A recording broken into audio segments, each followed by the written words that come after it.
Ave María Purísima, sin pecado concebida María en el nombre del Santísima. Padre, del Hijo y del Espíritu Santo. Amén. De nuevo, muy buenas tardes, amados hermanos y hermanas. Buenas tardes, Monseñor. Sean todos y todas bienvenidos y bienvenidas a este encuentro con el Señor, a este camino de fe, de esperanza y de amor. Hoy, jueves sacerdotal, esta misa la celebramos en memoria de San Andrés Corsini, obispo y confesor. Y en este jueves sacerdotal, pues oramos por todos nuestros sacerdotes. Como decimos en la oración cuando la hacemos ante el Santísimo Sacramento del altar, danos sacerdotes santos, Señor, danos sacerdotes santos. Y eso es lo que necesitamos, muchos, pero muchos sacerdotes santos. Aprovechando entonces este día del Señor, este jueves sacerdotal, voy a continuar hablándoles sobre la comunión. Y esta reflexión la he tomado de los catecismos del Padre Astete y del Padre Ripalda, comentario hecho por Don Mazo, un obispo, quien hizo unos comentarios muy interesantes, importantes, sobre estos catecismos. ¿Para qué? Se pregunta él, ¿para qué es el Santísimo Sacramento de la Comunión? Y responde, para que recibiéndole dignamente sea mantenimiento de nuestras almas y nos aumente la gracia.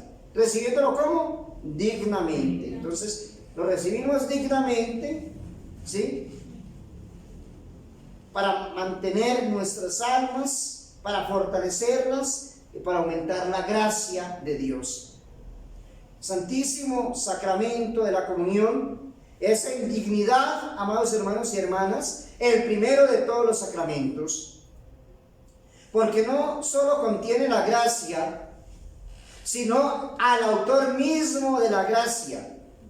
Es el sacramento por excelencia y el origen y centro de todos los sacramentos, porque contiene a Jesucristo, autor de todos los sacramentos.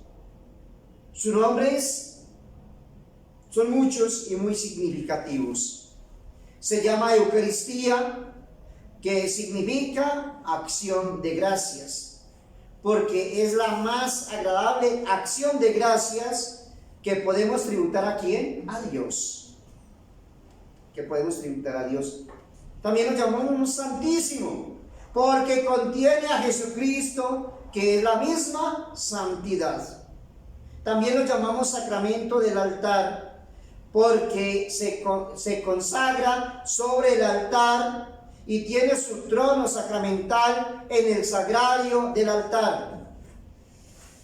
También lo llamamos hostia sagrada, porque Jesucristo, contenido en él, es la sagrada hostia de propiciación que se ofrece todos los días por la salud de todo el mundo, no de una persona en particular, de un grupo en particular, para todo el mundo. Pan de los hijos de Dios se llama también porque alimenta a quienes, a los fieles, que son los hijos de Dios. Todos somos hijos de Dios gracias al sacramento de ¿qué? Del bautismo.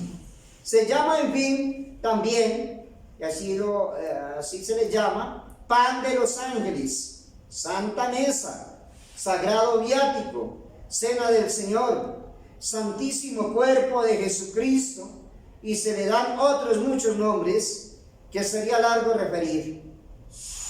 En el principio de la Iglesia se llamó también fracción del pan, bendición mística, comida del Señor, para ocultar a los perseguidores del cristianismo, bajo de estos nombres misteriosos, lo más santo y más sagrado que tenían los cristianos. Podríamos decir, en nuestro argot popular, para despistar ¿a quién? Al enemigo. Solamente los seguidores de Cristo, los cristianos, conocían estos términos y sabían de qué se trataba.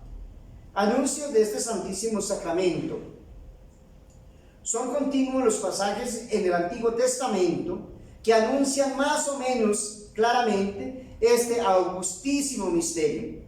El árbol de la vida, plantado en medio del paraíso, el agradable sacrificio de Abel, el arca saludable del diluvio, las víctimas pacíficas de Noé y la ofrenda del sumo sacerdote Melquisedec eran como las primeras imágenes que sombreaban este divino sacramento.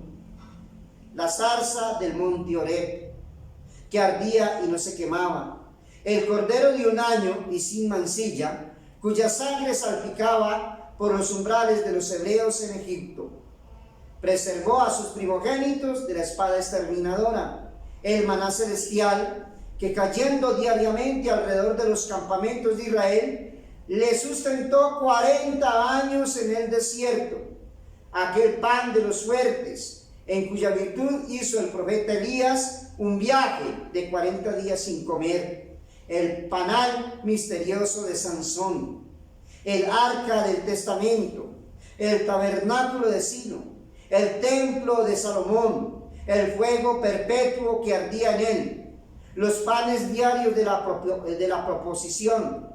Todo era una viva y continua representación de este sacramento. El mismo Jesucristo tuvo por conveniente no solo anunciarle mucho tiempo antes de instituirle, sino también irle descubriendo como por grados para preparar su creencia. Primero, predicó a los que le seguían que buscasen el pan del cielo. Después les dijo que él era el pan bajado ¿de dónde? Del cielo. Luego añadió que el pan del cielo era su carne. Les aseguró enseguida que su carne era verdadera comida y su sangre verdadera bebida. Digo yo en este momento, ¿cómo hacen los protestantes para rebatir todo esto que está en las Sagradas Escrituras? Esto está tomado de las Sagradas Escrituras. Y así lo presentó el Jesús. Él no dijo que era un símbolo, que era una representación o algo parecido. No, esta es mi carne y esta es mi sangre. Y por último le dijo que el que comiera su carne y bebiera su sangre, tendrían en sí la vida eterna. Sin embargo, este tiento con que Jesucristo había ido retirando el velo y descubriendo el misterio, no bastó para que los judíos y aun muchos de sus discípulos no se escandalizasen y dijesen: dura es esta doctrina, ¿y quién la puede resistir? Tan incomprensible era para los hombres este sacramento, misterio de fe, mas no por eso era menos seguro su cumplimiento. Esto es entonces lo que encontramos ¿dónde? En las Sagradas Escrituras. Estas imágenes del Antiguo Testamento que les acabo de hablar de una forma resumida, pues tomado estos comentarios que hace este obispo Don Mazo sobre comentarios muy importantes sobre el Santo Catecismo del Padre Astete y del Padre Ripalda.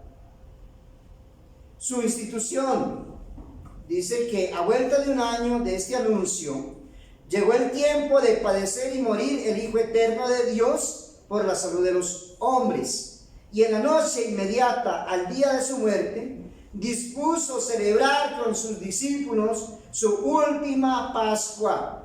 Mandó que se le preparase una sala o cenáculo grande y adornado, y en él cenó con sus apóstoles el Cordero Pascual, observando y cumpliendo las ceremonias legales. Concluida la cena, y cuando menos lo esperaban los apóstoles, se levanta de la mesa, se ciñe con una toalla, echa agua en una vasija y principia a lavarles ¿qué? Los pies. Los apóstoles se asombran y se resisten, particularmente Pedro, pero a pesar de su resistencia, el Divino Maestro lleva adelante su obra hasta lavárselos a todos. Con tan asombroso ejemplo de humildad, quiso prepararles para recibir el augusto y soberano sacramento que iba a instituir. En efecto, se ciñe, vuelve a sentarse a la mesa, toma en sus divinas manos un pan ácimo o sin levadura, del que solo se comía en los días de Pascua. Da gracias a su eterno Padre por el poder que le ha dado sobre todas las cosas. Lo bendice y divide en 12 pedazos y lo da a los 12 apóstoles diciendo: tomad y comed, este es mi cuerpo. ¿Este es qué? Este es mi cuerpo. Enseguida tomó un cáliz con vino y dando otra vez gracias a su eterno Padre, lo bendijo y lo dio también a sus apóstoles diciendo: bebed todos de él, porque esta es mi sangre. Vuelvo y lo repito, dice: porque esta es mi sangre. Cuantas veces comiereis de este pan y bebiereis de este cáliz, hacedlo en memoria de mí. Los apóstoles, asombrados y anonadados, recibieron por primera vez el cuerpo adorable y la sangre preciosa de Jesucristo bajo las especies de pan y de vino. Entonces, ¿quiénes fueron los primeros que recibieron la comunión? Los apóstoles. Fueron los primeros en recibir de verdad el cuerpo y la sangre ¿de quién? De Jesús. Asombrados entonces recibieron, solamente ellos como nosotros también, porque ellos no vieron en ese momento que del pan chorreaba, el pan se convirtió en carne, ni que del cáliz que les ofreció Jesús chorreaba sangre, ¿no? Bajo las apariencias como las vemos nosotros, de pan y de ¿qué? Y de vino. Recibieron entonces ¿a quién? A Jesús sacramentado y oculto entonces bajo los velos del pan y del vino, de la mano del mismo Jesucristo, descubierto y presente a sus ojos. Y desde esa memorable noche el Santísimo Sacramento quedó instituido. Los apóstoles ordenados y autorizados para consagrarle, y los fieles ¿para qué? Para recibirle. ¿Cuántos misterios, amados hermanos? ¿Cuántos sacramentos? ¿Cuántos excesos de amor?